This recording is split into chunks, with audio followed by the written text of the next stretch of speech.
Welcome to Improve Your English Writing video number 6. This video is going to cover the three-step writing process, just an overview or summary, and then step 1 in the process, which is outlining.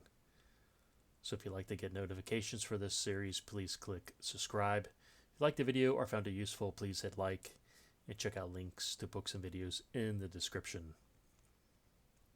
So let's go over the three-step writing process, just a summary.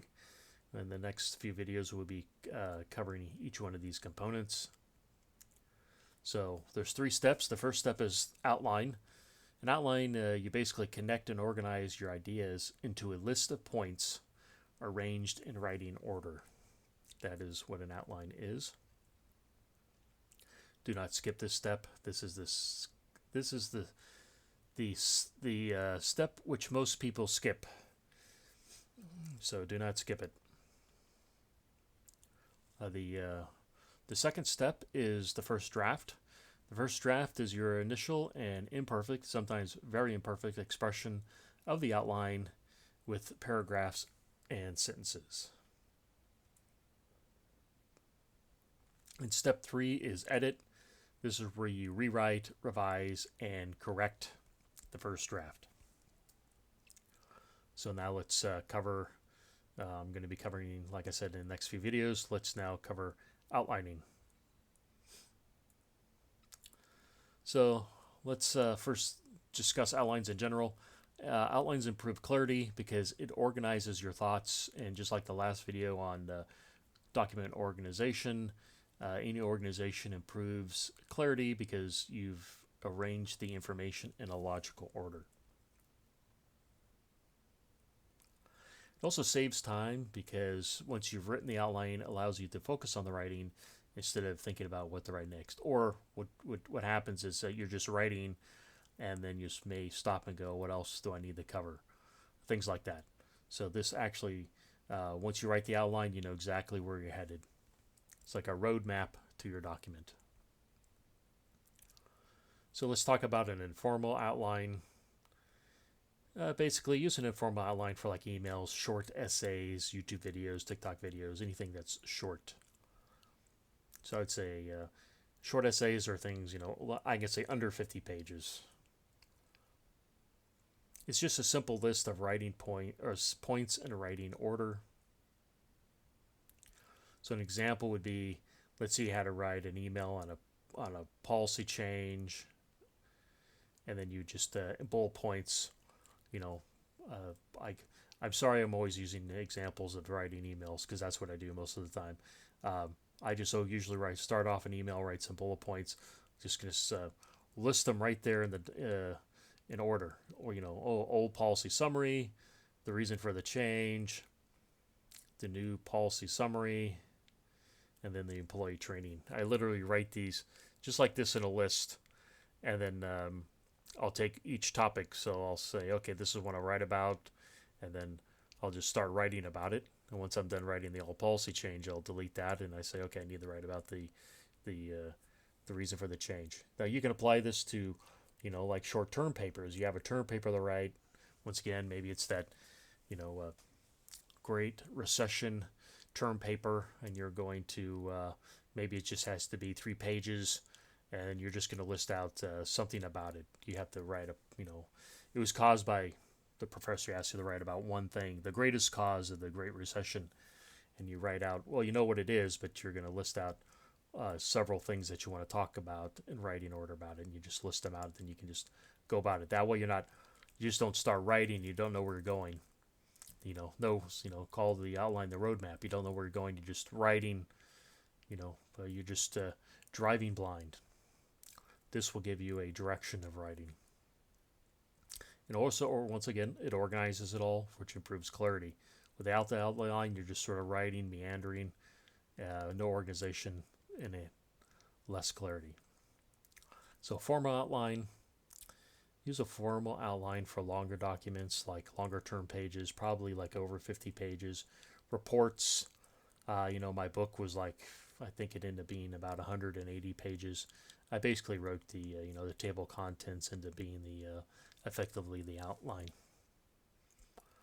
So, but in a formal outline, you're going to have a list of points. And here's one of the key differences between the formal and the informal. You're going to have indented subpoints, and you're going to list those in writing order. So with the main points, you use Roman numerals, and then with the subpoints, so the first indented level of a subpoint, you use capital letters. And then if you have a subpoint under a subpoint, so if you have something under a subpoint under A, then what you use is numbers or numerals. So, and then just a key point. I try to limit the levels to 3. That's why I've only listed 3, because your audience will have trouble following more than 3 levels. Now, they usually don't get to see the outline. They just see your writing. But if once you get into all the indentations or the indented points, people can see that you're covering information under the subpoints, and you can get lost once you get further than 3 levels.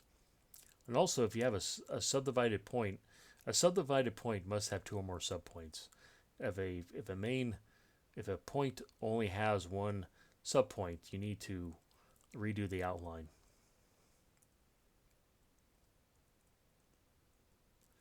So here's what a formal outline looks like. If you can go back a couple slides and remember about the policy change, or here's what it looked like. Maybe say, okay, Roman number 1 is a background, but under the background there's going to be 2 points. I'm going to call it the first subpoint is going to be the old policy summary, maybe just for historical reasons. Then you're going to put the reason for the change. This is all under background. And this was where I was going before. If you just had the background was just the old policy, you didn't have the reason for the change, well, you only have 1 subpoint. Well, the background really is just sort of maybe the old summary. So you can just get rid of it and call the background the old policy summary.